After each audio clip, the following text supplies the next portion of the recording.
Okay, thank you. Oh, wow. Wow.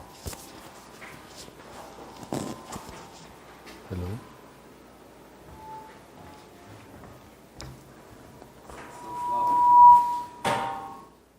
Is it because of that? No. But is it because of this mic? I don't know, but it... No, I'm trying to understand why it is. This is shut down. Oh, okay. I don't know.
Yeah, I saw that. Yeah. Yeah, it's a big event, right? Sorry? It's a big event or something like that. It's some kind of artificial intelligence and stuff. Yeah. Yes.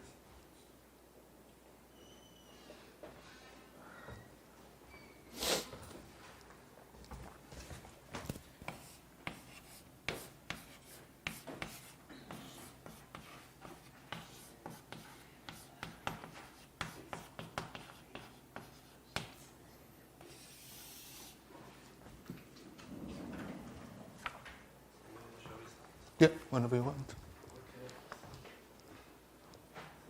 let's start. It is our great pleasure to have Professor Paolo Cassini here for 1 month, and he courses in variational geometry of foliations on high-dimensional varieties. And it is a very promising direction, maybe a new direction for the future of algebraic geometry. So I hope. A very interesting course. So let's welcome Professor Paolo Cassini.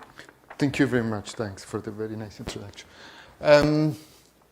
Okay, so we started last time with some introduction. Today I'll talk about MMP. I will start talking about MMP.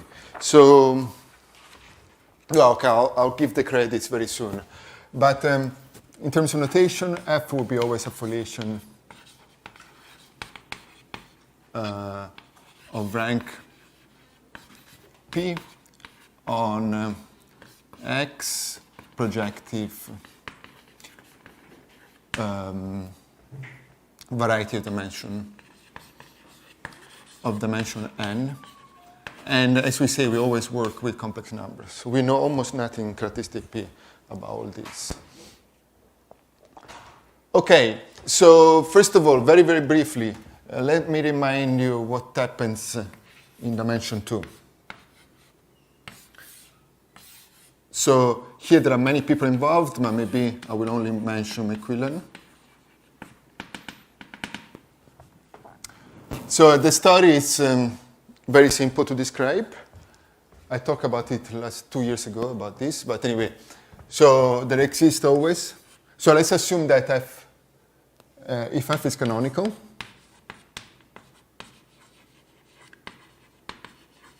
And we can always assume that f is canonical because we can take a resolution.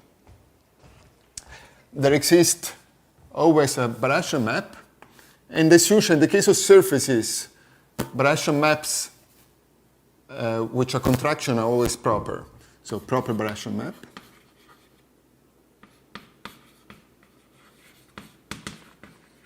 It's a morphism, sorry.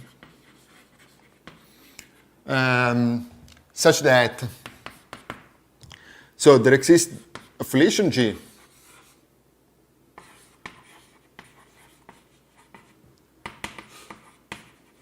induced on Y. This is easy. Whenever you have a proper Barashian morphism, you can always induce, because you can do it on an open set of for which the complement has codimension greater or equal than 2, and then take saturation. So there's always saturation induced on Y. So in other words, if you remember, we defined the pullback. So if you take the pullback of this foliation, this would be just F. Okay, this is not the interesting part, but the interesting part is that satisfying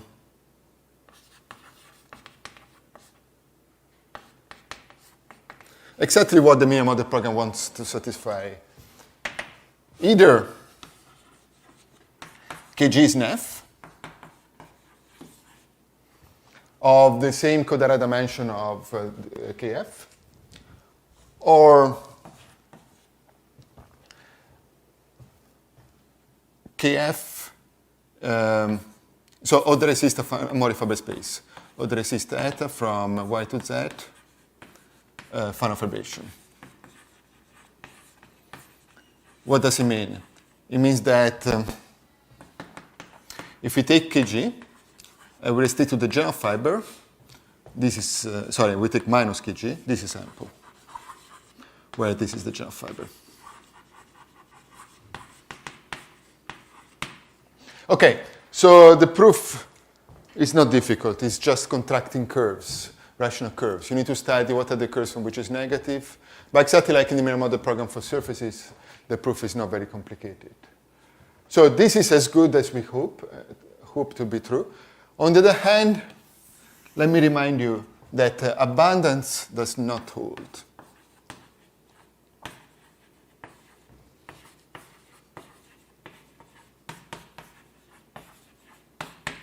So what does it mean?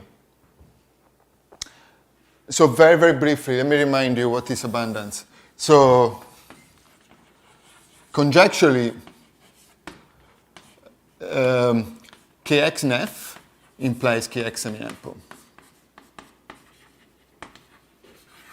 And this is okay, at least over the complex numbers, even in parasitic characteristic in some case. But okay over the characteristic 0 if the dimension of X is less or equal than 3. Okay, but this is not true if Kf is an F. This does not imply in general that Kf is semi-ample, as we wish to be true. So this one, it's almost hopeless. I mean, there is no way. There is a way to classify where this fails, but only for surfaces, and it's very hard to imagine there is a generalization. So let me show very, very briefly the example for which abundance fails. So let's suppose that delta is the unit disk.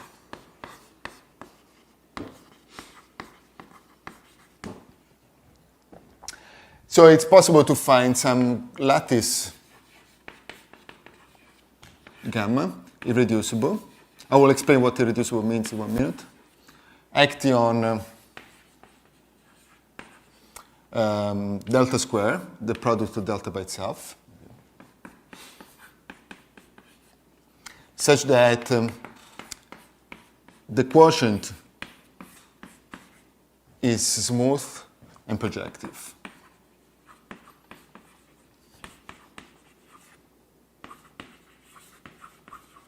Okay, what does it mean very roughly? What does it mean to be irreducible? You know, if you take a product of two curves of high genus, they can also be written something like this, right? Because a curve is delta divided by group. So product of two curves will be delta squared divided by product of two groups. So irreducible in particular implies that x is not the product of two curves.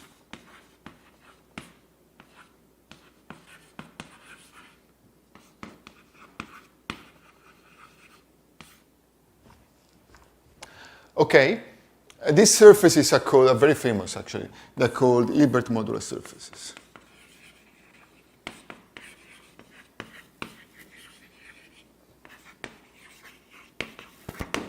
Okay, so obviously we have two projections, sorry.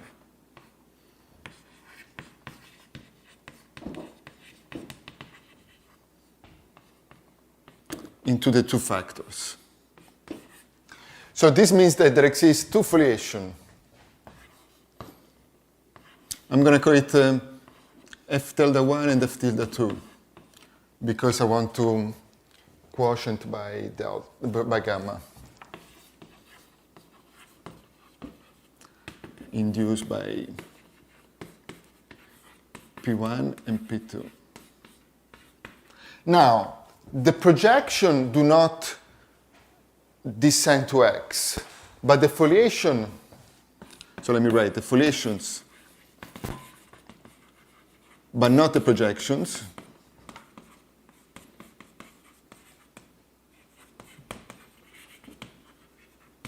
because again, this follows from the fact that the gamma is irreducible. This is from some kind of projection. So kf phi squared is equal to 0. So you can check if this property is true and this property is true. Sorry, this is for any C curve.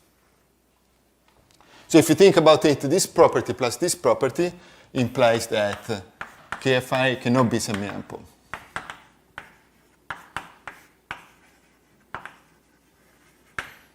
Because there is no projection. The reason again is because the projection do not descend to x. Okay, so that's the bad news. So there is no way you can try to generalize abundance in this context.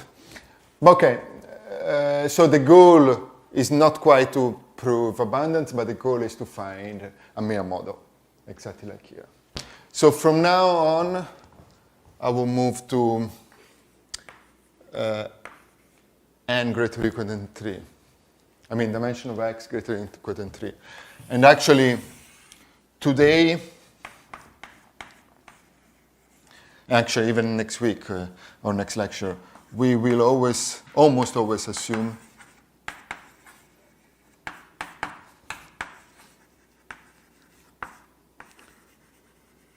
that, yeah. That's a good question. Yeah. In this example, why do you need to use the unit list? For example, if I say it's the C squared, then does it the same thing or? No, because you're not going to be able to find. So you get an abelian variety, right, or something like that. Yeah. You're not going to be able to find. I mean, the abelian variety is omega 1x is going to be 0 plus 0. So you're going to get two divisors which are trivial. So you're not going to get able to find something, a counterexample.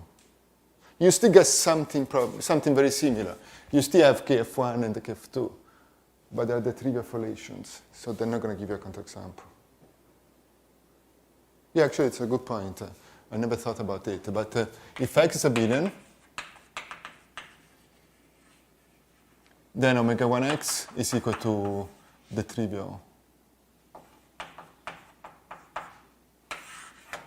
So you have two foliations, but they're not a counterexample to abundance. Does it make sense? Okay, so today we will always assume that n is equal to 3. Almost always assume, except when I want to say some conjecture, and p equal to 2. So the goal of today is to talk about some of the main tools in the mere model program. in particular the Cohn theorem and the Minicourse. So I should say, I will try to be very precise all the time, but most of the work today is due to Spicer.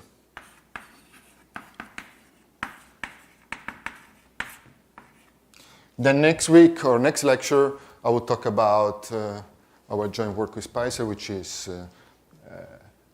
about existence of flips. Okay.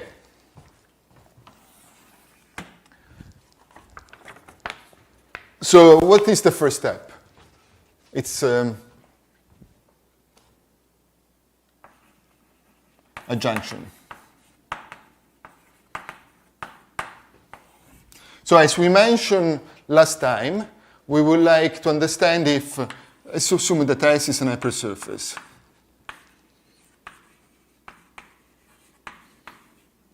Then we could have, if F is on X, we could have some foliation F of S. I will be more precise on S.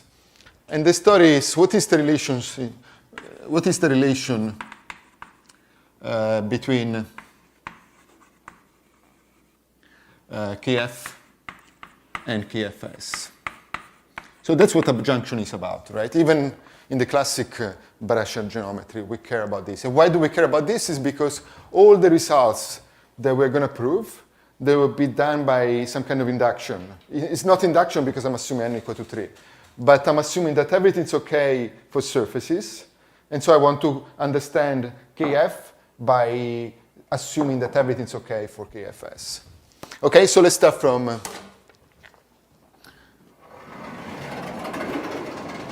this kind of result.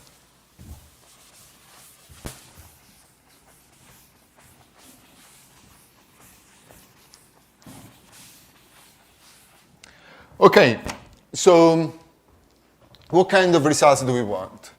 So recall that, so we need to take care about singularities. If there are no singularities, the formula would be a junction. Everyone knows that a junction would be something like this. So if everything is smooth, this formula is correct, right? But we say that we cannot work with everything smooth because singularities appear all the time. So we need to take the error.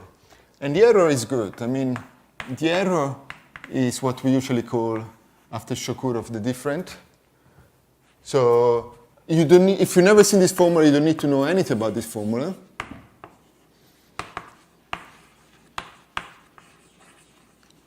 So what do you need to know about this formula? First of all, exist. Okay, exist, it's obvious, right? Because you can just define it as the difference. So let me just remove this. What is not obvious is that it's a Q divisor. Sorry, no, Q divisor is also obvious. Sorry, which is always effective.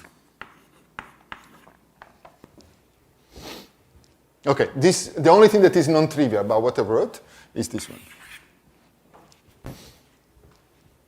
For simplicity, I'm assuming that everything is, let's assume today, sorry, I also assume X is always cofactorial. So this is not cheating. In the minimum of the program, exactly like in the case for the absolute case, Morris program, we can always flip, take divisorial contraction. We never run away from these singularities.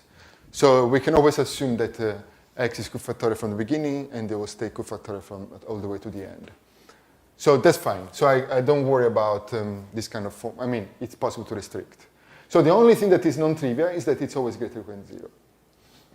And there are many, many applications of this fact. Sorry, more in general, maybe let me write a more general formula.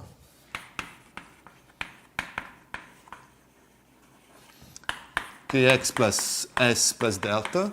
This is obvious, but let me write it down. And here, diff S of delta, since I'm assuming everything's good here, it's just equal to diff of S plus delta restricted to S. So this is just pure arithmetic. The reason why I write it down is because I want something, so we want something similar for foliations.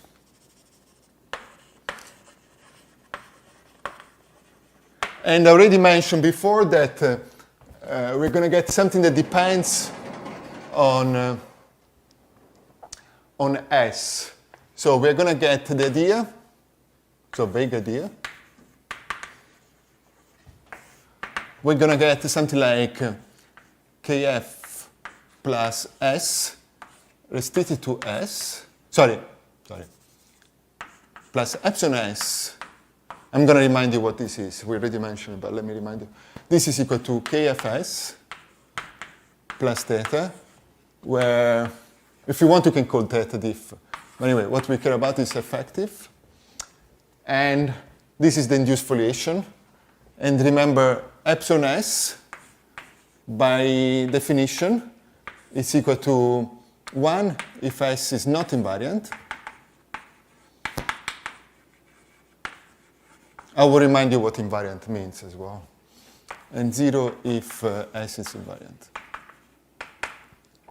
Okay, so it's a very simple number. So, but the formula is correct only if you add this term.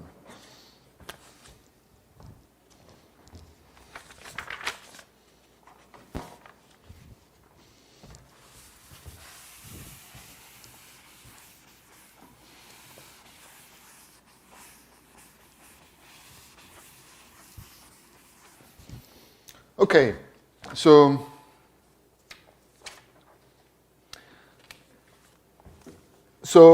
the way we're going to do it, the proof are not going to be very, I'm going to prove something like this. And the proof is, you will see, is not difficult at all. Again, everything is due to Spicer. But there is really nothing very involved. Maybe the only problem is when things are very singular. You need to be a little bit careful. But anyway, let's start with assume the non-invariant case. So this is the first part, non-invariant. We're going to prove something more general than this. So let's suppose that, sorry, I'm going to change the notation a little bit. So let's suppose that f from x to y, it's a morphism. Let's suppose that f delta is a foliated pair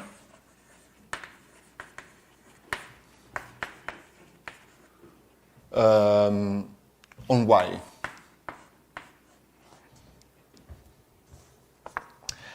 And assume that f of x is not tangent to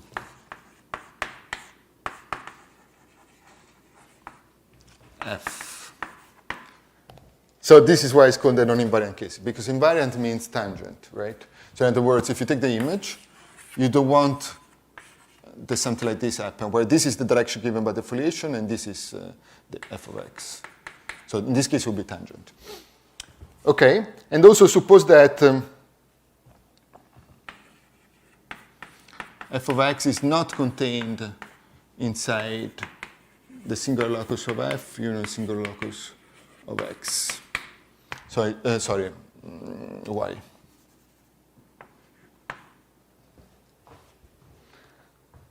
Okay, so if you remember, we define f of x to be the pullback foliation. So there exists f of x, pullback foliation.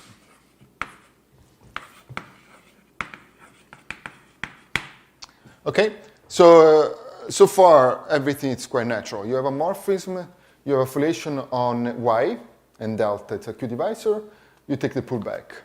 And the pullback, it's really a pullback. It's a pullback of the sheaf. So there is nothing difficult about this. Okay, so the formula that we're going to get, I want to understand, the goal is to understand the relation between Kf and Kfx. So, yeah. So the formula is very easy, or at least it's not difficult. Then, f star of Kf plus delta is equal to kfx plus f star of ky plus delta. It looks complicated, but it's actually not too bad at all.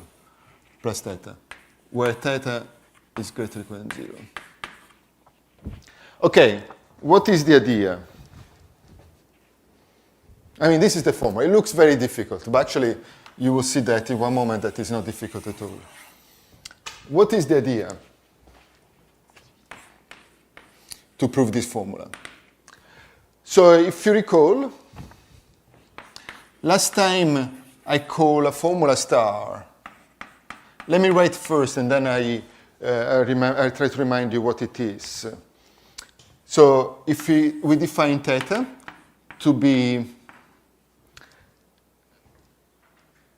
C1 of, so it's a funny way to denote it, but that's how I wrote it down.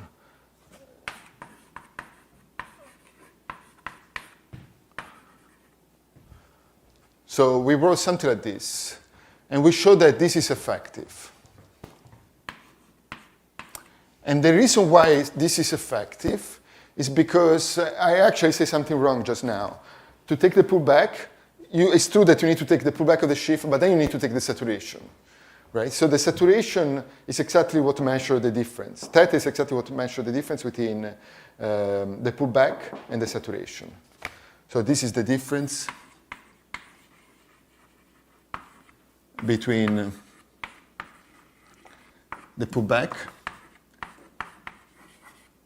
as a shift, not as a foliation, but as a shift, and its saturation. So this is where this formula came from.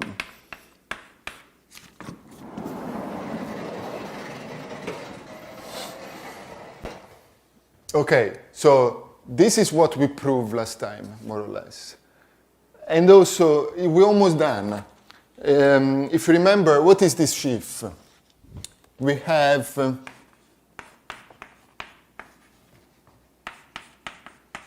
by definition, at the very, very beginning, we defined this sequence here, right? This is, by definition, the co-kernel of this map here. Okay, so C1 of Tf minus C1 of Tf is equal to Kf. And this is equal to, okay, I'm going to make a mess. It's equal to Kx minus C1 instead of F. I hope I got it right, but I think so. Yeah, it looks correct. Okay, this is just by simple calculation. It follows from this sequence here. Okay, so now we have everything. If you combine, if you use this formula here, plus this formula here, so this plus this, you get this one. Okay, so this is the end. There's really nothing different. You see there's f star of delta both sides, so really there is nothing. Okay, let me give a name to this formula. Let me call it, I don't know, well, let me call it a junction. It's just a name. Why do I call it a junction? Because now we're going to see two special cases. In general, the formula is not very useful, but it's useful in two main setups.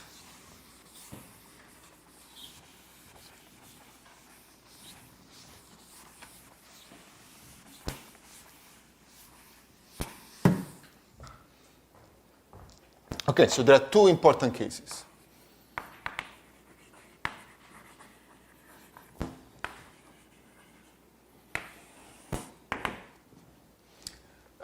If you remember, I just consider any map, any morphism F with some properties, but these properties are not very, very strong. I mean, and the only thing that this one is just to make sure that everything's okay, and this one is because we're considering non-invariant case. Later we will do the invariant case.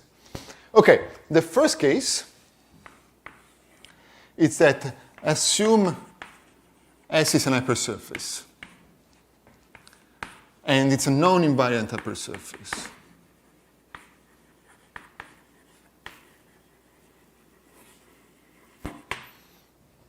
Okay, so in particular, this means that it's non-tangent. So it means that at least some tangent direction of S, not all, but some tangent direction are not contained inside TF. Okay, for the general point. Of course, at some point, everything can happen. But for some general point, you have some tangent direction to this surface and not contained in the sheaf, in the vector field defined by TF. Okay, then consider, oops, sorry about that. I'm going to make a little bit of a, so y will be x and s will be x. I don't know why I wrote it this way, sorry. So consider f to be the immersion from S to X.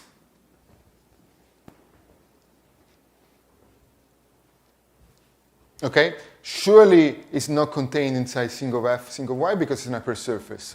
We say that this object have codimension greater or equal than 2. So this property is satisfied. This property is also satisfied because, well, because it's not invariant. So everything's okay. So we can apply the formula. So adjunction, and this is exactly what we care about, implies that, yeah, in my note I use a different notation, sorry. Kf plus S plus delta restricted to S. Well, maybe I just leave it as something to check. But it's equal to Kfs plus diff S delta plus delta. Okay, let me explain what I'm using here. You see, I'm using, there is f star of ky plus delta minus kx there. So you need to use this formula here. I'm using classical adjunction. So I'm using this formula here. So again, it's only arithmetic. You just put everything inside and you'll find this formula.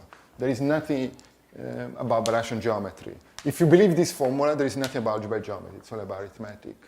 Okay, so this follows from classic adjunction.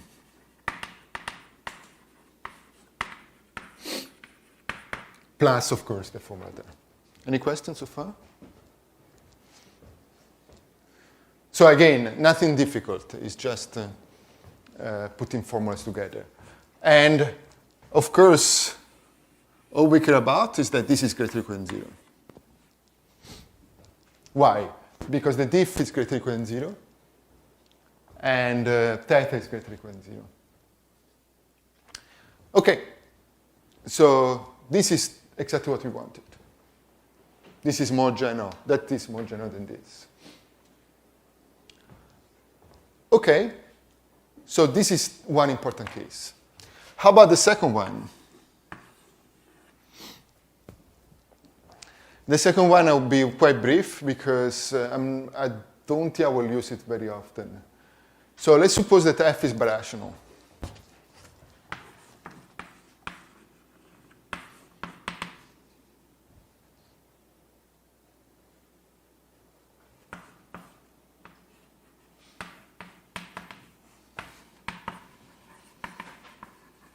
So in particular, it's surjective. I mean, of course, every birational morphism is surjective. Okay, so everything's satisfied, right? The image cannot be tangent unless you take the trivial foliation, but I'm not taking the trivial foliation. And of course, the image is it's all y, for sure it's not contained in this locus. So the properties are satisfied. So as an exercise, and again, there is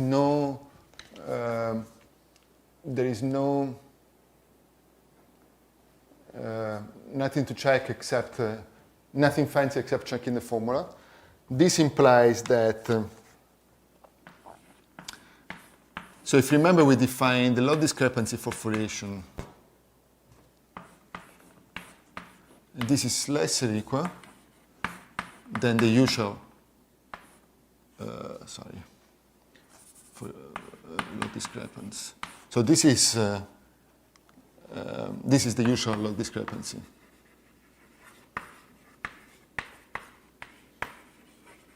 What does it mean? It's the discrepancy that we all used to. It's the discrepancy in variation geometry. Yep. Very nice question. Yeah. So if the foliation is induced by some vibration, so I remember in the last talk you mentioned that KF is nothing but the relative canonical number. The shade, yes. So in this case, what is the not invariant? Well, minus the multiplicity of the fibers. But the fiber is not codimension 1, so what is the point of that? If you assume the S is codimension 1, then in general the fiber is not codimension 1. Sure, but there could be multiple fibers, meaning multiple, how shall I call it? There could be, so you mean you have a variety X that maps to Y, right? Yes. And then, suppose this is a surface for simplicity. Yeah. Then you look all the curves on which the pullback, it's not reduced. And this would be exactly what you're looking for theta. So this is the invariant. Yeah, the shade. Yeah, exactly. Yeah, exactly. That's 1/3 case. I'm not going to write it down, but exactly. That's a good point. That's a third case where this formula plays a role. But it's always very easy. I mean, there is nothing very fancy. It's just a formula. And if you do the calculation, you'll see that theta will be greater than 0. Actually, we already did the calculation. But if you do the calculation, you can compare to what we say last time. According to Tom, direction to some vibration. According to who? Your talk. Oh, sorry, okay. Directional to some vibration, it will induce some foliation, right? Not all of them. Some of them, yeah. Some of them. Yeah, they're called, they emit first integrals. Actually, they're very rare. They're very rare, yeah. Most of them do not emit such a thing. Most of them are much more complicated, yeah. Yeah, because, I didn't do any fancy example. But a way to produce examples, it's very easy to find examples where the leaves are analytic but not algebraic. So, for instance, take an abelian surface. An abelian surface is defined by a quotient by C2. And then take some kind of direction, which is given by x, the translates of this one, x lambda x, all the translate of this. This define a foliation, but then the leaves will not be algebraic. They will be not Zariski dense. They will be analytic subset. It can even be dense, so it can be very, very nasty. So yeah, most of the foliation are not of this form here. They're not put back of anything. But this is just because we want to restrict. Okay, so as a corollary of this,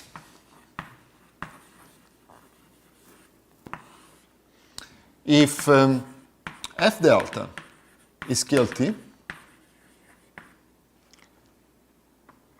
on Y, sorry, I'm making a mess with the notation, then X delta is guilty.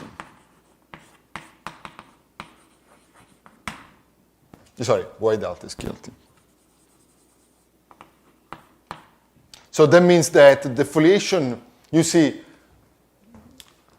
less or equal means that this is more singular than this. So if you assume that being guilty means that this number is greater than 0, somehow. So if this is greater than 0, also this will be greater than 0. And this is exactly what guilty means. So the other way around, of course, is not true. You can have very, very bad foliations, and this is guilty. But that's obvious, because this is extra data. Okay, so for the moment, that's it. I'm going to switch to the... so far, we considered the non-invariant case. Now we're going to move to the invariant case, and then we'll see applications. Oh, no, sorry, I forgot to... No, sorry. There's one thing that I need to do which is important. Sorry, I'm still not done with this.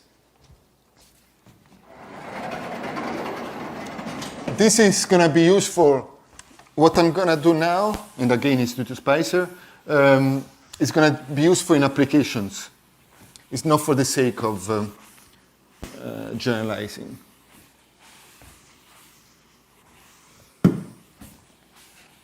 Everything that we do today will be used in application. Okay, so subadjunction.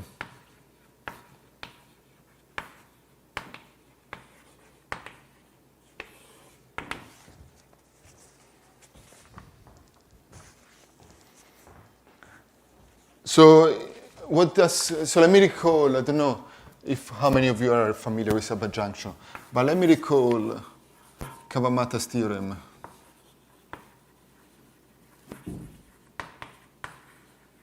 On subadjunction. So let's suppose that x delta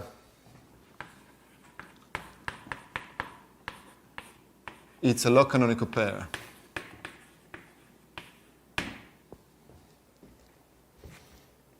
And let's suppose that W it's a log canonical center. What does it mean? It means that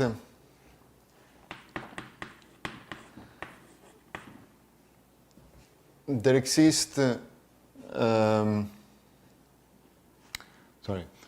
E valuation, divisor evaluation, such that first of all the center of E is equal to W. I'm going to write, maybe I'm going to write what this means 1 minute. And the log discrepancy equal to 0. So what does it mean? So in other words, there exists F birational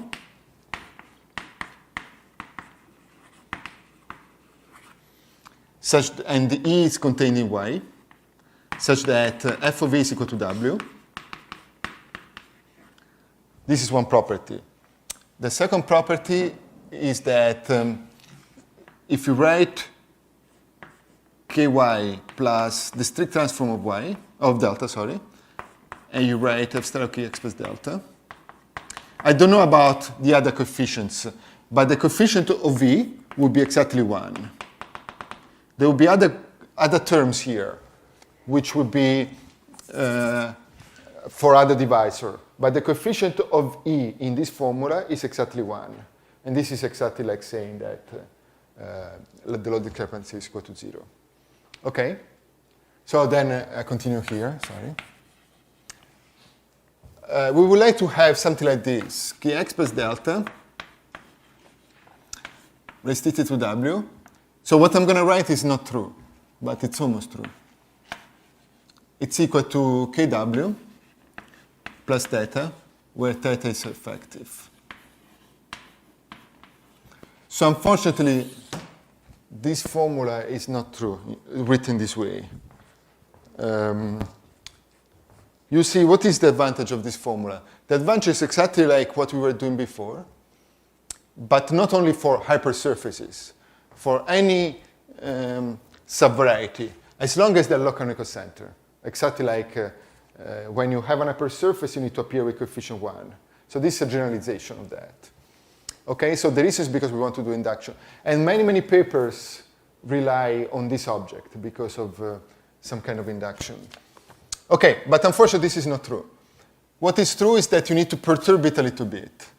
So here you need to add, for all H and POQ divisor,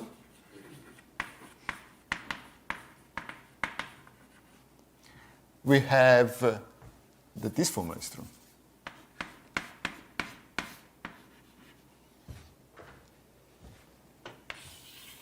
Okay, that's life, it's part of life.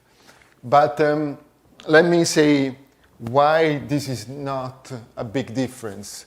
The reason why this is not a big difference, because I'm really mean, so of course, where of course theta depending on H.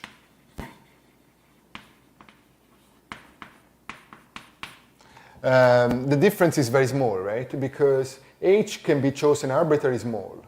It's a Q-divisor, so you can multiply by epsilon, and you can take epsilon going to 0. The problem is that if you take epsilon going to 0, this formula is not true anymore. You cannot take the limit. The limit will be set effective, but not effective. Okay, so sometimes it's written a different way, but this is how I'm going to write it.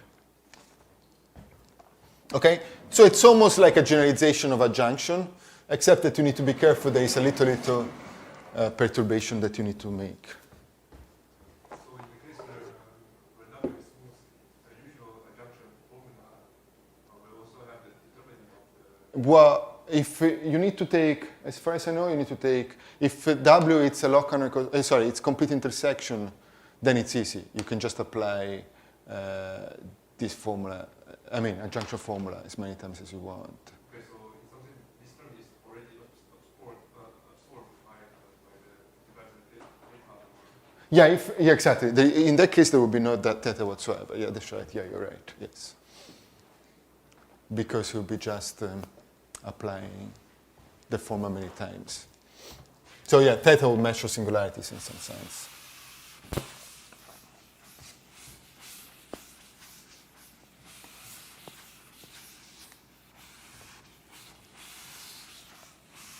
Okay, we want the same formula for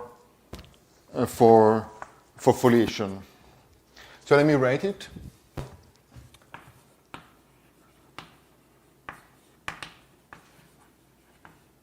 And the proof is not difficult.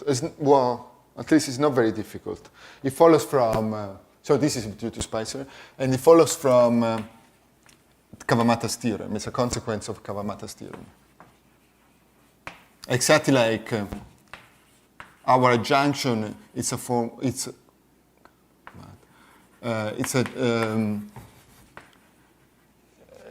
this formula here, where is it? The one written there, it's a consequence of the classical adjunction, follows from classical adjunction. So exactly here, this is a consequence of Kawamata's theorem. Okay, let me write it down. Let's suppose that this is a foliation pair, foliated pair, where X is KLT.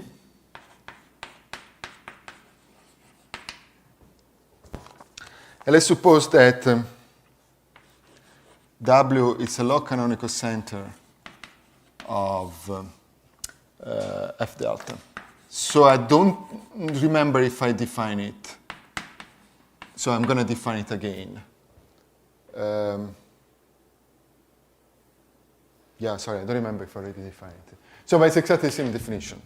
There exists E. Let me assume that this is log canonical for simplicity, but it's not going to, it's true even if it's not log canonical. There exists E valuation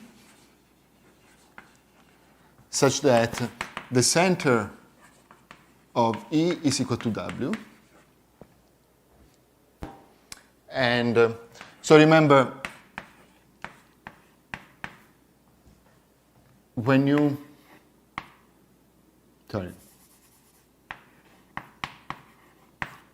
write the definition of log canonical, you need to keep track of the epsilon E. So this was the formula.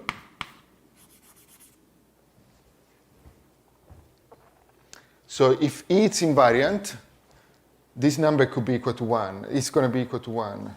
If E is not invariant, then it's 0, exactly like in the case. Okay, so let's assume that this is true. And also, let's assume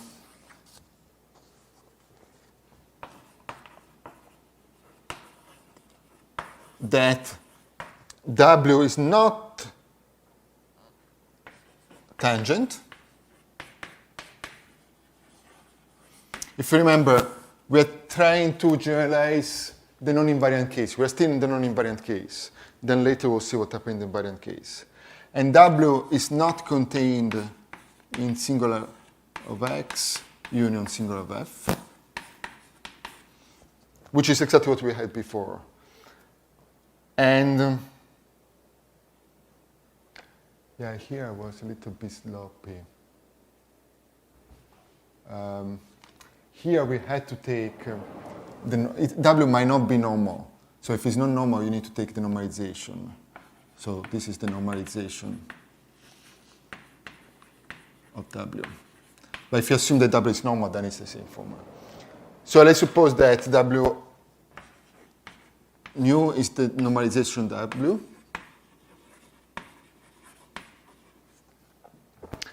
Okay, and let's suppose that G is the pullback foliation.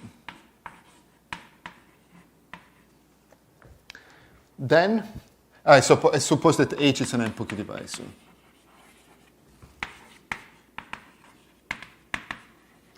Well, then what you think is true is going to be true. Then Kf plus delta plus H restricted to W, nu, sorry, is equal to Kg plus theta, where theta is greater than 0.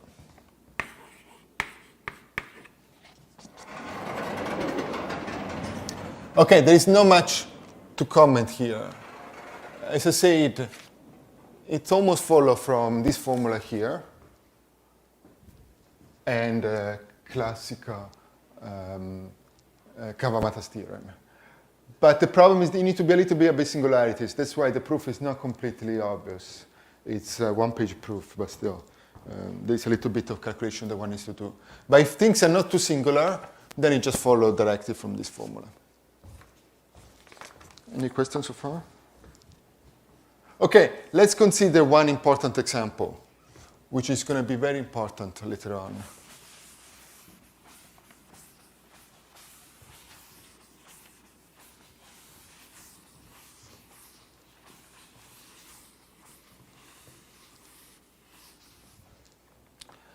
Let's suppose that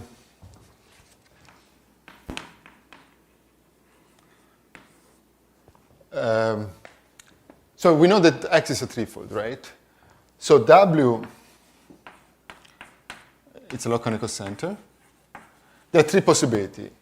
Either it's a surface, but for surface we already saw it, what happens, or it's a curve or it's a point. Points are not very interesting. You don't expect much. If you restrict to a point, you're not going to get anything interesting. So surface is already done. So the only interesting case which is remaining is of dimension 1.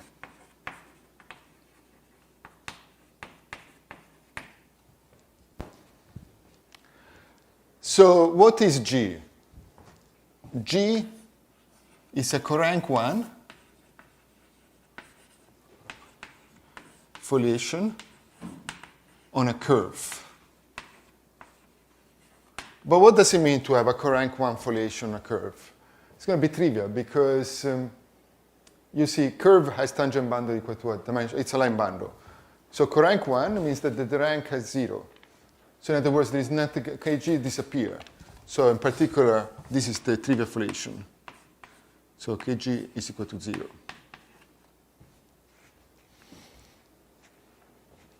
Okay? So what does it mean? It means that if you take this, you stick to the curve, you get something effective. So this means that Kf plus delta plus H times W is greater than 0. But you see, this is true for any, here there is no more theta. Theta is gone. I just use the fact that it's effective. But here there is no theta anymore. So if there is no theta anymore, you can even, so this is true for any H. So this implies that Kf plus delta times H, times W is greater than 0. So we got a formula without doing any work. I mean, from here. Okay, and this is going to be important. The minimum of the program is all about understanding where this is not true. So, yeah, we got a formula from nowhere. So let's stop here. One more remark. You see that, maybe, sorry, I should have said before.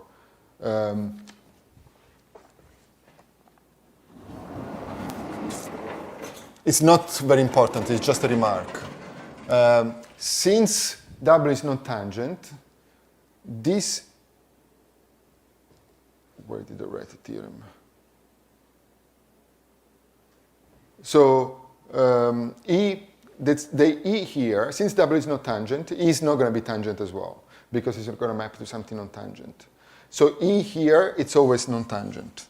So this one, it's always transverse, non-tangent, for this particular example, for this particular case example. So in particular, it means that epsilon E is equal to 0. Okay? Sorry, it's equal to 1, sorry. So epsilon E is equal to 1. Okay, but anyway, this is not very important. It's just a remark that I forgot to make.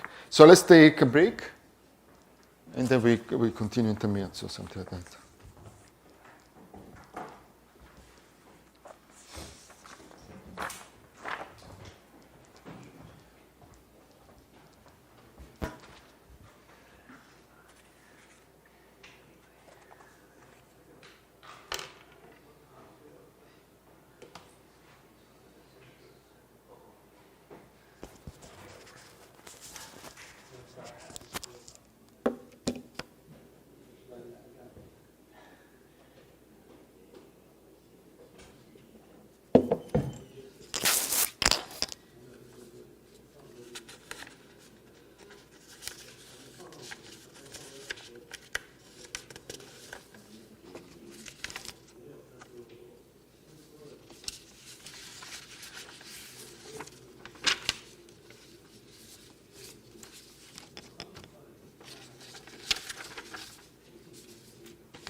Yeah. Ray is watching your course Yeah. from the video, and then he asked a question. why delta has KRT singularity? Which singularity, sorry? Why delta? Yeah. And that can You say y delta is what kind of singularity? KRT. Okay. So can F delta has as bad singularity as possible? Oh yeah, absolutely. Because we have no, even if y is smooth and delta is equal to 0, so there is no f can be as bad as you want. So yeah, definitely. I mean, for instance, it can be non-decritical and so on. So yeah, absolutely, it can be. There is no way to control singularity with f delta because you see there is more data here. This one, to be precise, it should be f. I mean, we never do that, but it should be y e y f delta. So you're adding a piece. What is? I mean, what is the relation between f and y? f is a relation y. That's a relation of y. But y can be smooth. It can be the most beautiful thing in the world. But This is Barragino, right? yeah. Yeah, I'm comparing the usual load discrepancy with the Fourier load discrepancy.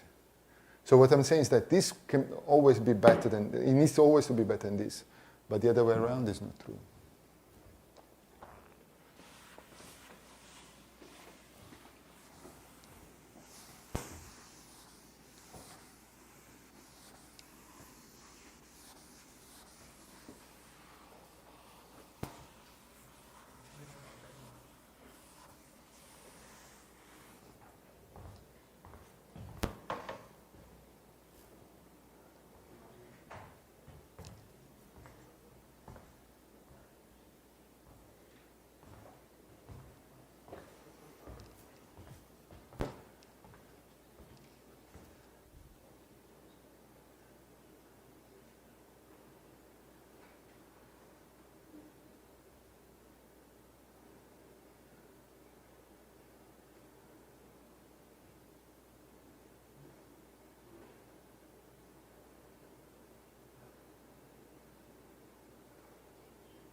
Okay. Should we start? Yep. Okay, so let's do the second case, which actually is very easy. So a junction for invariant divisors. So let's suppose that S is an invariant divisor.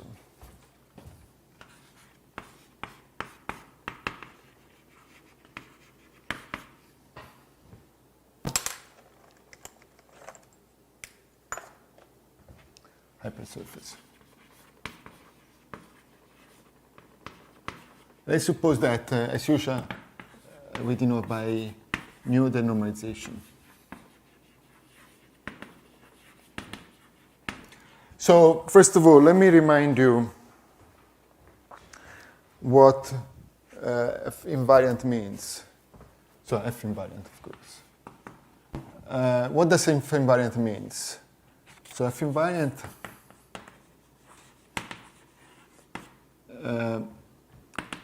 it's like what we said last time. It means that when you look at, so you have, by definition, you have a map from Tf to Tx. This is what defines the foliation, right? So when you restrict to S, this map factors to Ts. Okay, where this is the usual map. So what it means is that in the smooth locus of the foliation, all the direction tangent to S come from the foliation somehow. Okay, then we can take wedge square.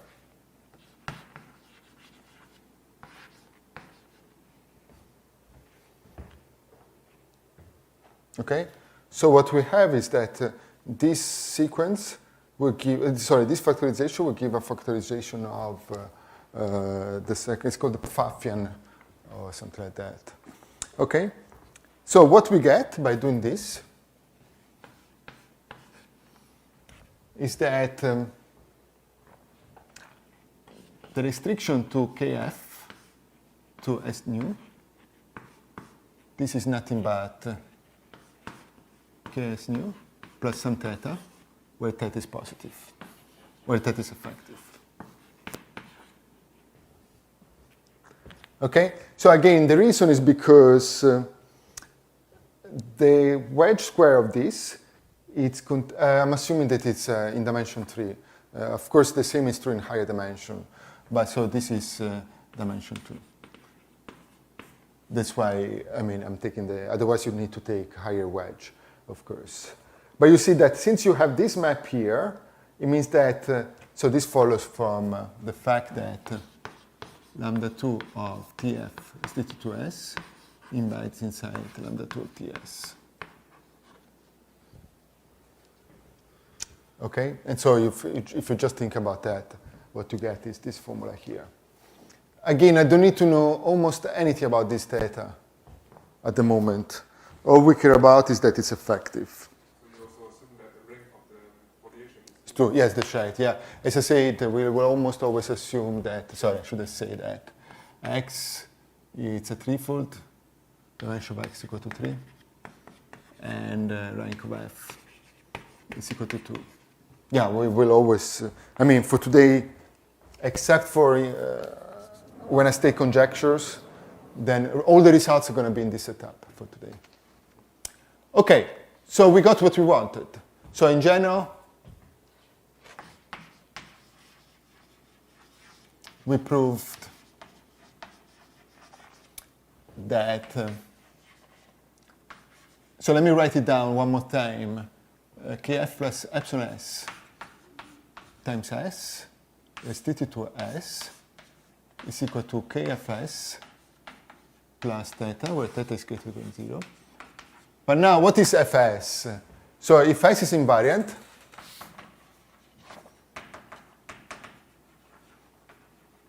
fs is nothing but Ts, right? It's a foliation of rank 2 on a surface. So it's a trivial foliation. So in particular, kfs will be equal to ks. Okay, so there's nothing interesting about the foliation induced. Okay, so this is the formula we got, and we're going to use it all the time. So let's start. So the first conjecture I'm going to discuss. So, okay, let me start a new chapter. So far we talk about adjunction. Now we talk about bend and break.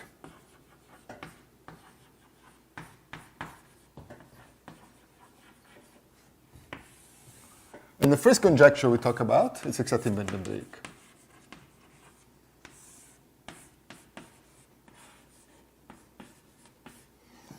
Okay, I state it first and then I'll see what we know about this conjecture. So let's suppose that there are very different variations, but let's suppose that F is a canonical foliation. So here I'm not assuming anymore, sorry. This is the general case. Since it's a conjecture, I can say whatever I want. Of rank P on X of dimension N.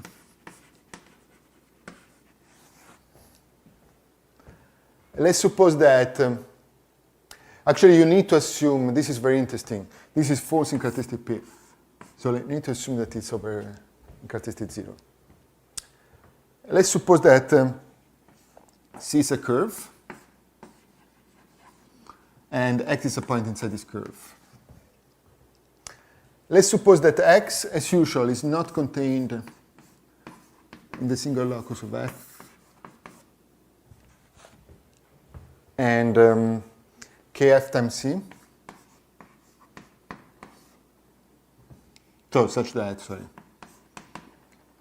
is negative. Okay, so the bend and break tells us that this curve is not rational. It doesn't need to. No, it doesn't need to be. It doesn't need to be rational, but it can be moved to create. I mean, in such a way to create a rational curve. Okay, so let me write the statement first, then I'll try to explain. If you know the bend and break is exactly the same, then there exists C curve such that X belongs to C. So also C is contained a leaf. So C is tangent to. So first of all, so such that C it's a rational curve tangent to F. Rational curve, everyone knows what it means. Tangent to F means exactly the same as what we have been saying so many times. You have a curve, all the directions which are tangent to this curve will be also elements inside TF at the general point of the curve. Okay, and it's of bounded degree. So let me write it first. This is also very standard, so I'm not going to spend too much time. So this is true.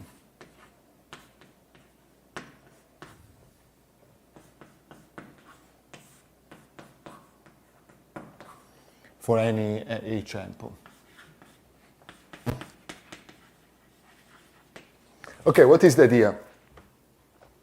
The idea is that you start with a curve C and a point X. You don't know anything about this curve. The only thing that you know is that this property is satisfied. So KFC is negative.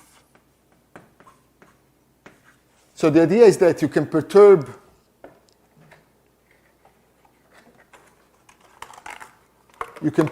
this curve until you break it, right? So you bend it somehow, and then at some point you break into pieces. So the limit curve will be our C, which is a rational curve. And not only it's a rational curve, but this curve is tangent to the foliation. So it's exactly given by the direction of the foliation. This, of course, does not mean that the foliation is algebraic integrable because there could be only one such curve. But locally, it tells you that there is an algebraic curve which is tangent. It's very difficult to find curves which are tangent because most of the time they're analytic, not algebraic. So this says that if this is true, then you can find something algebraic, which again is very strong. Okay, so what is known? Sorry.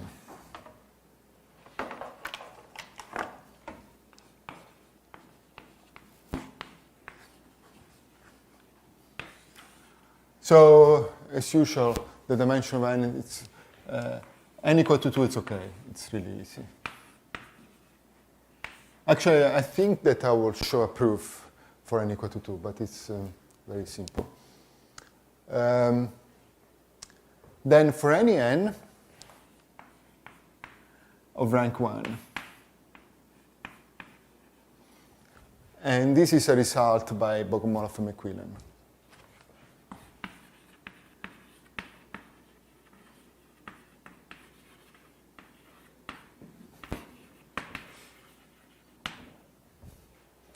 And then for n equal to 3, p equal to 2, then this is a result by Spicer. So since the new result, the very, very new results are in this context, I'm only going to consider, I'm going to show it in this case here. Of course, n equal to 2, p equal to 1, because the only interesting foliation I have rank 1 on a surface. Okay. Before I talk about proof, let me say something in this direction.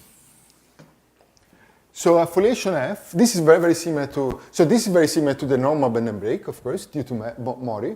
It's the main results by, that started the whole minimal model program. And also, immediately after Mori proved the bend and break, there were many, many results. In particular, there was a characterization of uniruled varieties, right? Uniruled variety means that KF is not set effective with the modern language. So something very similar happens for foliation. So let me give a definition. A foliation F is uniruled if for any x in x general point,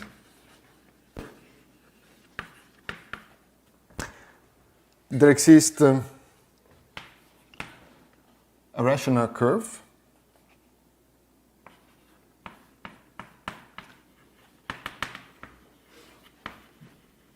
which is tangent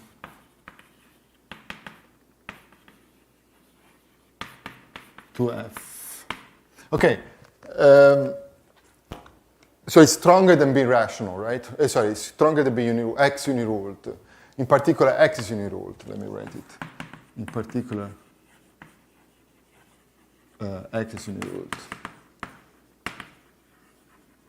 So what we are saying is that not only x is uniruled, but all these rational curves are tangent to f. And this is very, very strong because, again, as I mentioned before, it's difficult to find one curve which is tangent, because most of the objects which are tangent are not algebraic. Of course, if it's a rational curve, then it's an algebraic curve. Here it means that for any point, or at least for any general point, you can find algebraic. It does not mean that it's induced by algebraic fibration. So in other words, it could be like this. It could be that all the rational curves, this is a surface, and these are all the P1s. Okay, so this is an example. So this is not induced by a fibration, right? But if you blow up this point, then it becomes a fibration. So this is true in general, every uniruled foliation up to some Barashian morphism, it's algebraically integrable. So it's extremely strong. Nevertheless, what Miyaoka proved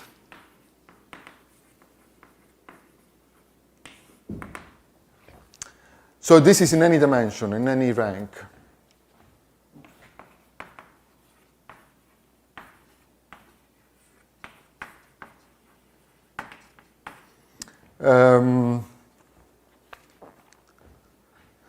Let me be a little bit, at the time he didn't use this language, but with the modern language this is what it means. If f is canonical, then f is uniruled, if and only if Kf is not set effective.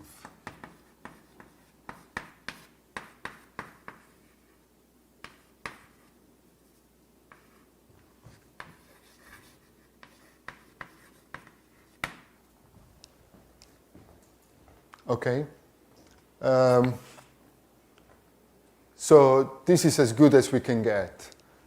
We have a complete characterization in ruled foliations. So this is a very beautiful theorem, but I'm not going to talk about this theorem because it's classical. So what it means is, since I mentioned before, uniruled foliations are quite simple, from now on,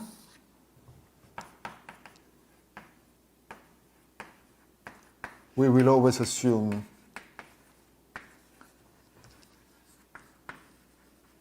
that Kf is spread effective.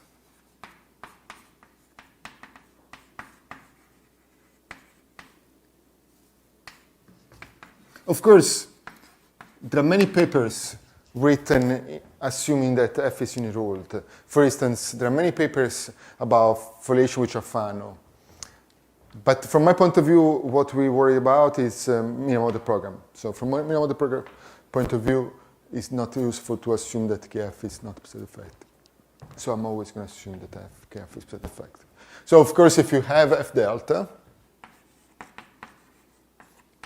then Kf plus delta will be also spread effective, because Kf will be spread effective. So clearly, if you have something effective, it will be spread effective. Okay, so you will see in the proof, I will always start the proof by saying, assume that Kf plus delta is spread effective, whenever we prove some result. Okay, I would like to mention some idea on the proof of bend and break, because so that we finally see the application of adjunction.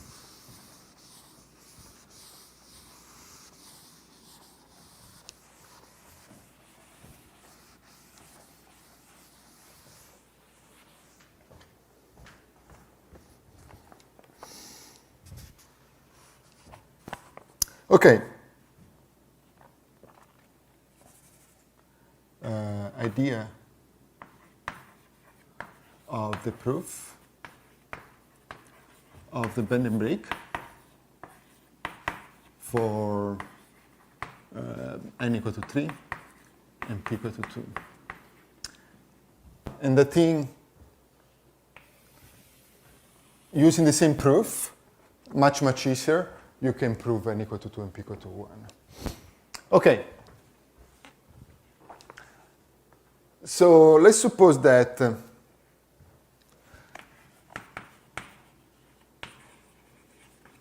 let's consider now a slightly more general case. Assume that F delta,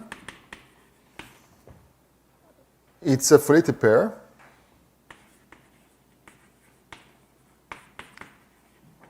such that Kf plus delta is less than 0, times C is less than 0 for some C. And C contains the point X. Okay, so it's a little bit more general than this, but of course it's not very different. Okay, so we consider first, assume that C is transverse.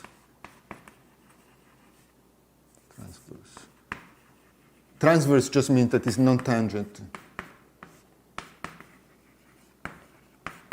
to F. I need to consider both cases. We start by assuming that C is not transverse. Remember, the goal, maybe I should leave this like this. The goal is to find the rational curve which is tangent to F. But for C, I don't know anything. The only thing that I know is that Kf times C is negative. So I need to distinguish two cases. Okay, as I say 1 minute ago, I'm going to assume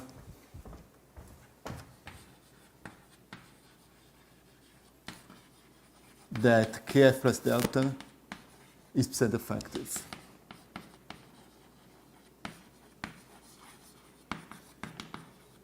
As I said, if it's not Z effective, then Miyaka tells us that there are not only one curve, there are plenty of rational curves. So there is nothing to do. Okay, let me continue here.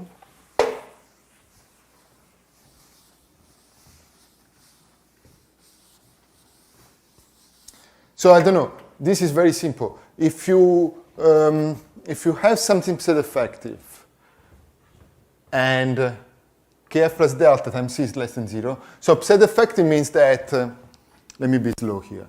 For any h ample, kf plus delta plus h is big. Okay? This is the definition of upset effective. So what does it mean? In particular, if h is sufficiently small, I'm going to go very slow here, but I will use this trick many, many times. If h is sufficiently small, then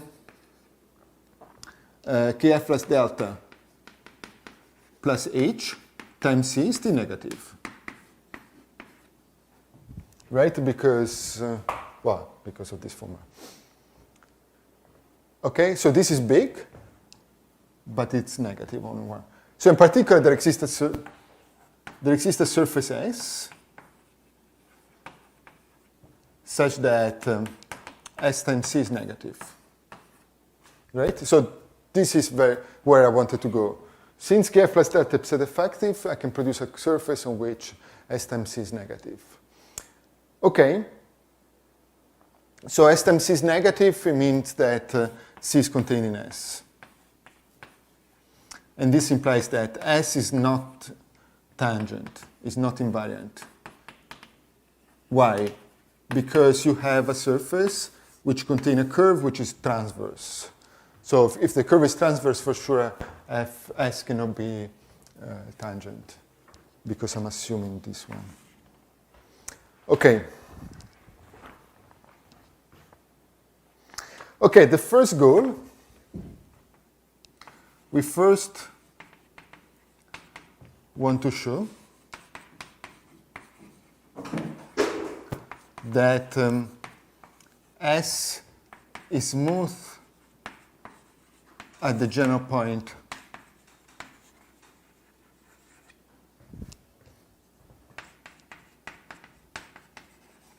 of C. Okay, then after that, I will use a junction.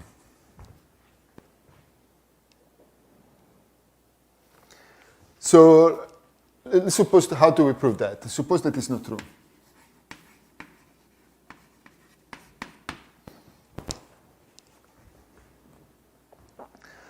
So it's possible to show that after possibly perturbing, let me write it first, then I'll try to explain it. After possibly perturbing delta a little bit, perturbing delta, there exists lambda within 0, 1, such that if we take f plus delta plus lambda s, this has C as a local center.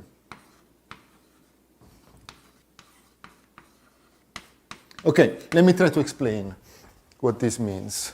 So maybe for the time being, forget about f, think about x. So what I'm trying to say is this. I'm assuming that S is not smooth along C.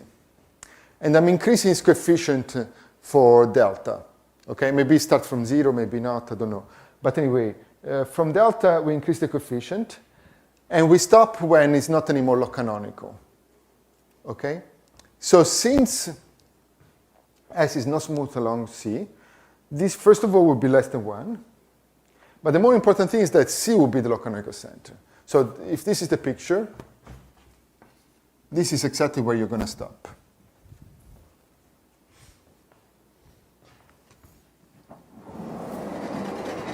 Okay, so if you remember, before I say there is an important example of a one-dimensional log canonical center following a subadjunction. So if you remember, recall, by subadjunction,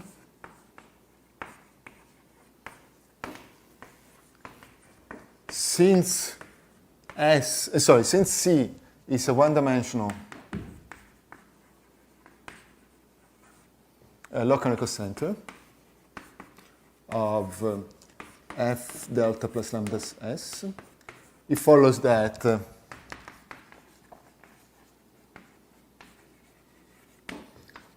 kf plus delta plus lambda s times c is positive, or at least is non-negative.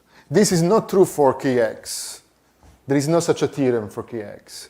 So it's a trick that only works for foliations. It's a very clever trick, but it only works for foliations. Okay?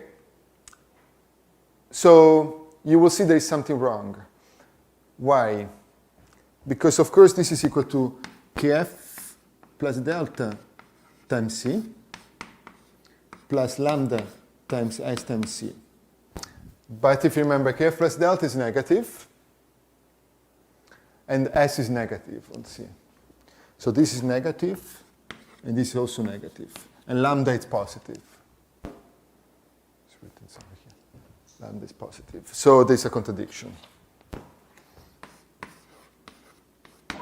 Okay, so we proved with almost no effort, we proved that S is smooth at the general point of C.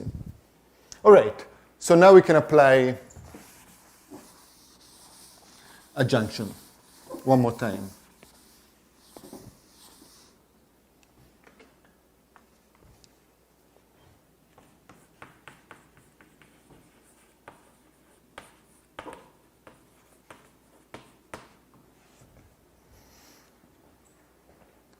So what we have is kf plus delta plus s restricted to s is equal to kfs plus theta, where theta is positive. Okay? We don't need to take normalization or anything like that because around C, S is smooth at the very general point. So maybe there is something to worry about outside C, but all we care about is C. Okay? And clearly, this is KFS. So clearly, what we have is that KFS plus theta times C is equal to Kf plus delta times C plus S times C. Okay, I just used this formula. But both of these, one more time, exactly like here, both these terms are negative. So this is negative. Okay, so what do we have? We have a foliation on a surface which is negative on one curve. Okay? So I forget about the threefold. I completely forget about the threefold. Now I only work on the surface. So by adjunction on the surface, by bend and break, but not anymore on X, but on S, there exists C, rational curve, tangent to F, and passing through X.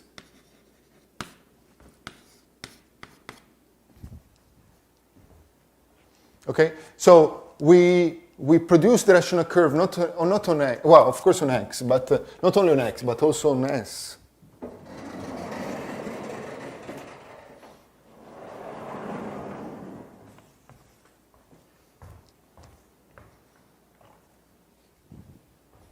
So we produce this rational curve on X. And then, of course, if it lives inside S, it will live inside X. Okay, as an exercise, but of course it's going to be a very simple exercise. You can check, I'm using the bend and break on surfaces, okay? But using exactly the same proof, you can prove the bend and break on surfaces. And just go down by that one dimension. Okay, so it's a proof by induction, pretty much. Okay.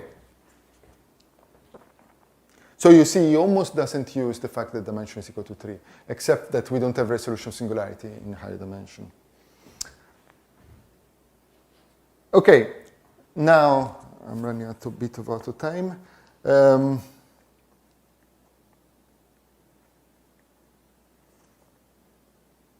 Okay, sorry.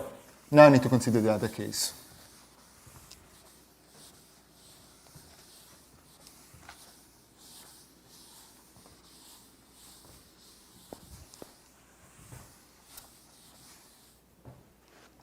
So now we assume, so just now I was assuming that C is transverse.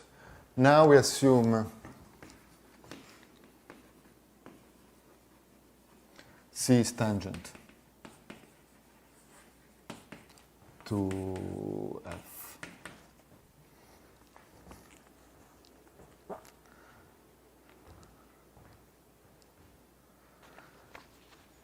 Okay, so we want to find a curve which is tangent to, so we want to find a curve which is rational to, which is tangent to F. Okay, so for simplicity, let's assume that X is a surface, just to give an idea. Of course it's not, but let's assume X is a surface for giving an idea. Then what we have is that Kf, let me assume delta is equal to 0, and Kf times delta, Kf times C is less than 0. So that, I mean, I'm trying to prove this theorem, so delta is not very important. So what we have is that since C is tangent, Kf restituted to C is equal to Kc plus theta, where theta is effective. Okay? But then this is negative. The degree is negative.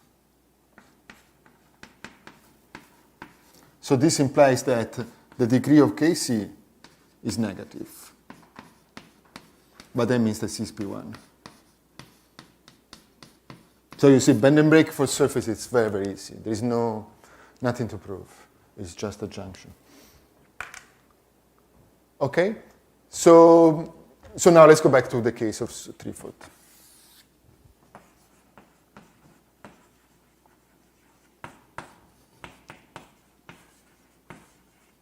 So we want to use exactly the same trick.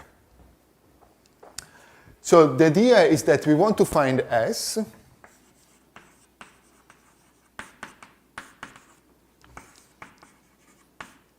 invariant. So this is the difficult part, such that C is contained in S. Okay, so exactly like before. But before we took a random surface. Now we want to find a surface which is not random, but it really needs to be tangent to the foliation. Okay? And then we can, why do we want to do that? Assume that this is okay. Assume X exists. Then what do? We do exactly the same trick we did here. Then we write Kf restituted to S is equal to Ks plus some theta. Okay? But then, since Kf is negative, this is equal to Ks plus theta times C. Okay, but then you can use the usual usual bend and break. Now you completely forget about these foliations. You only talk about usual bend and break. So usual bend and break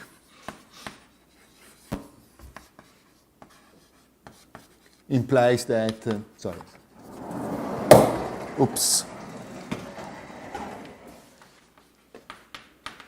implies that there exists C rational curve inside S.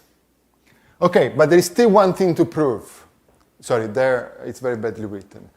Usual bend and break implies that there exists a rational curve passing through X.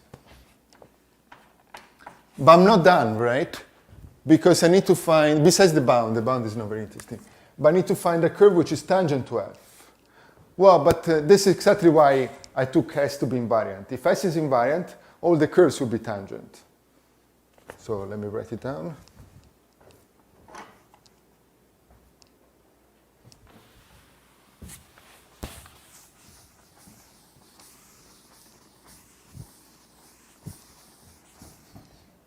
So since S is invariant,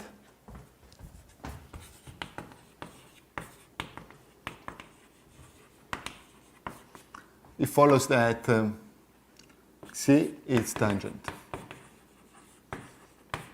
to F. Okay, we're done. Okay, so the problem is to find, where is it? We want to find S is invariant such that this is true. So the question is, how do we find S?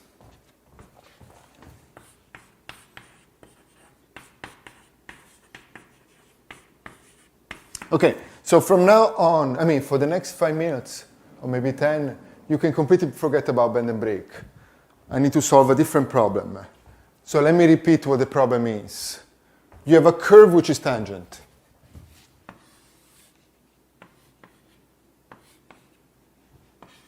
So C tangent to F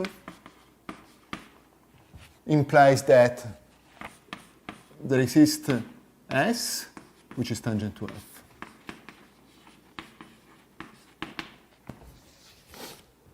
Okay, so I can tell you in advance it's not going to be, it's not easy.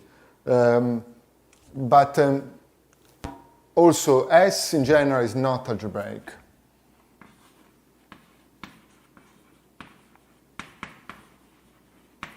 Why? Because everything we did today can be done in an analytic point of view, but it's analytic. At least for today, we just need to work with analytic stuff. Next week, we have to work in the formal setup, which is even worse. But everything we did today works even in the analytic setup. But there is a perfect and minimal program for analytic varieties, I mean for surfaces and so on.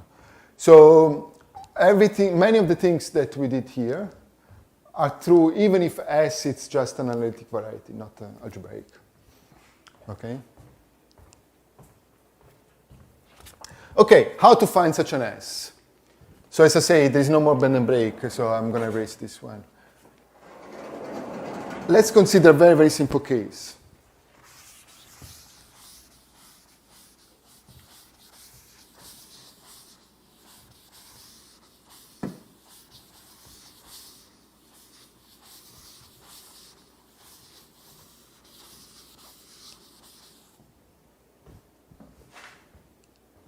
So if S is not contained, actually it does not intersect the singular locus of F or the singular locus of X, sorry, not S, C.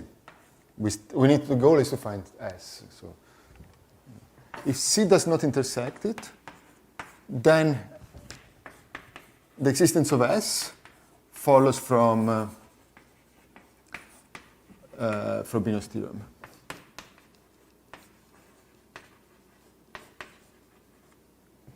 What was Frobenius theorem? Frobenius theorem was saying that locally everything is a fibration.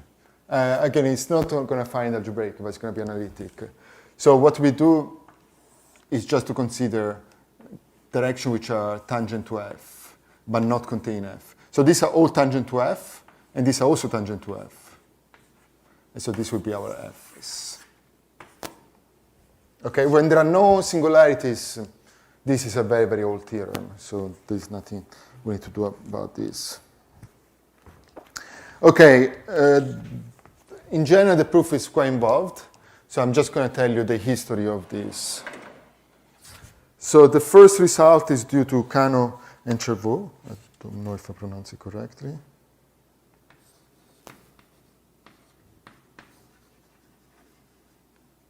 So maybe let me spell it right.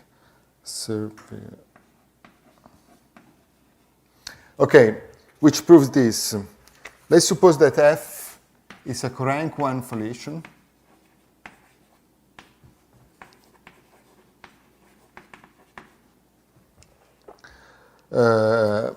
On the germ of a smooth threefold.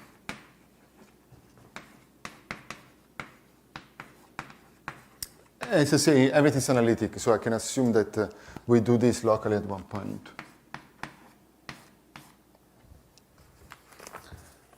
And assume that F has canonical singularity, non-dicritical, sorry, singularity, with non-dicritical singularity. So if you remember, canonical implies non-dicritical, so that's okay.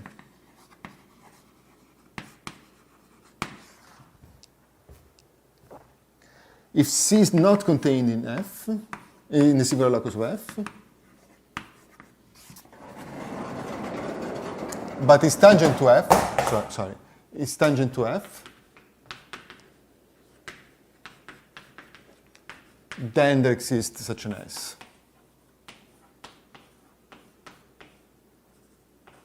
Invariant. Okay, so you see that it's a step forward compared to Frobenius theorem. Why? Because, okay, we're assuming the text is smooth. That's a big assumption, which we are not allowed to do. But for the time being, let's assume the text is smooth. All we're asking for is that C is not contained in the singular locus of F. But that's for free, because we assume that the point we were considering was not contained in the singular locus of F. So that's okay. That's an easy property. Here, what we wrote here was much stronger. We wrote C is not intersecting in the singular locus of F. So this is a much, much weaker assumption. Okay, but again, it's not enough. It's not enough because our X is not smooth. And actually, I should say that this is going to be used for next week. Such an S is unique.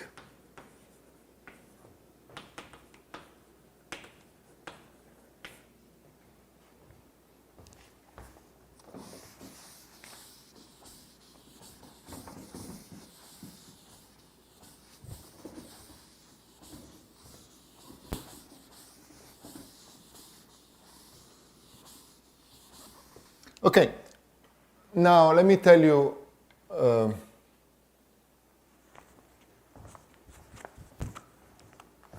so let me just say Spicer proved the same result, assuming that C is not contained in a singular locus of X. Okay, and of course it's not contained in a single locus of F. But of course, so the advantage here again it was assuming smooth. To say that C is not contained in a single locus of X is a much, much weaker assumption than say that the C is contained in a smooth locus of X. Okay, but here, so S is fixed, but is not unique. So this is easy. I mean, this is important. So let me give an example. Because next week this will play a very important role. Today it's going to be easy, but next week, today we just need one S. But next week we will need more than one S. So what is the example? Let's suppose even in dimension 2. And let's do like last time, let's consider y dx minus x dy. So this is a foliation with non-dicritical singularities. We saw it last time. There are two separatrices. So there are two invariant curves through the origin. So this is invariant, and this is invariant. So this is like S1, and this is S2. Then there are many, many other leaves. So, but you see, there are only two tangent curves. Sorry, there are two tangent curves. So it's not unique. There could be more than one foliation passing to, sorry, one more leaf passing through a point. Okay? Of course, this is the case of surface. If you want an example of a threefold, you take a product. So in the case of threefolds, it's very easy. By using the same trick, it's going to be very easy to find such an example, where this is C. I just take a product. So think of this to be coming out from this direction. So this will be S1, this will be S2, and there will be two separatrices, two invariant surfaces containing C. Okay, I'm not going to prove this one. It's not very difficult, but I'm not going to prove it because it's a bit off topic for me. But I'm just going to say that from here and what we did before, the bend and break follows almost immediately. All right, maybe I was supposed to talk about Cohen theorem, but I don't think I can do much in the next 5 minutes. So maybe we stop here, and next week we talk about Cohen theorem. Thank you.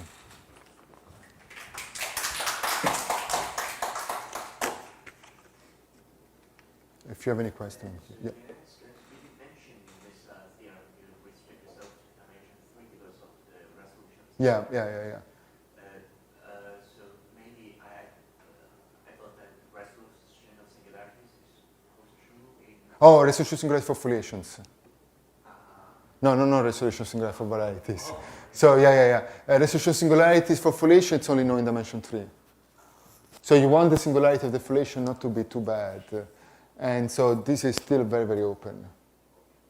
And also all the results that we have, as far as I know, they all come out from the last 10 years. So it's a very recent progress. I mean, dimension 3, sorry. Even over complex field. Even complex field, that's right. Characteristic P, yeah, I think nothing's known.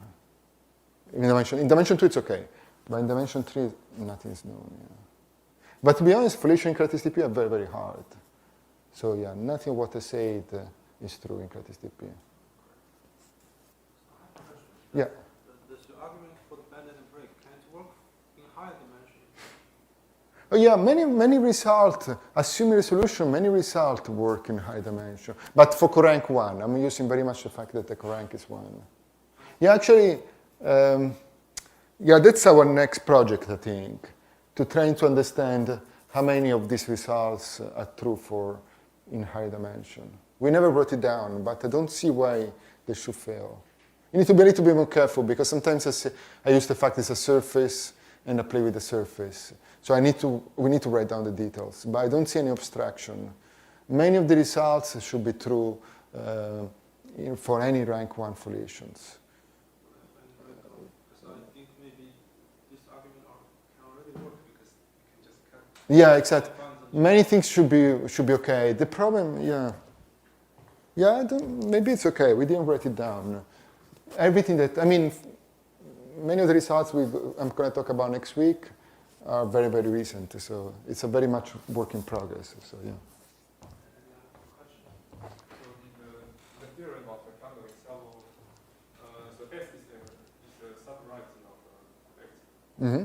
So if you take the example like you start from an inner surface with the foliation with irrational. Yeah. And then you take an elliptic curve times this Boolean surface. Yep. And then you will get corank 1 Yeah. foliation.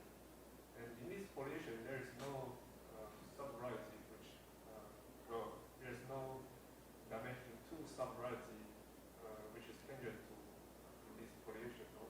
So you have elliptic curve times a surface, right?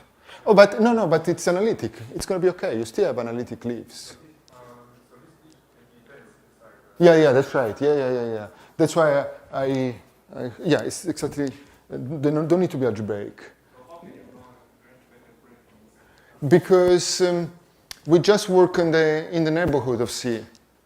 So in the neighborhood of C, you can still produce rational curves. Okay, so just you just assume the local existence of this. Yeah, exactly.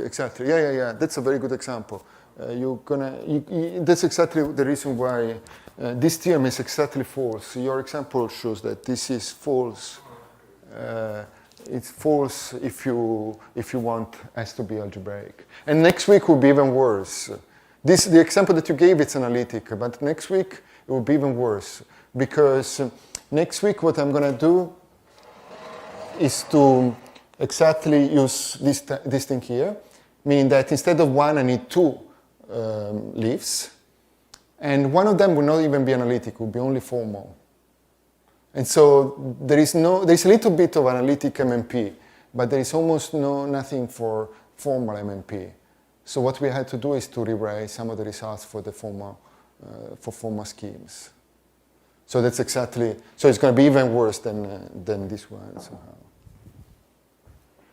So yeah, but many things are true even for formal.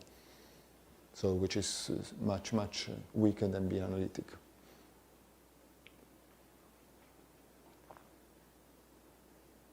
Okay. Another question? Thank you. Thanks.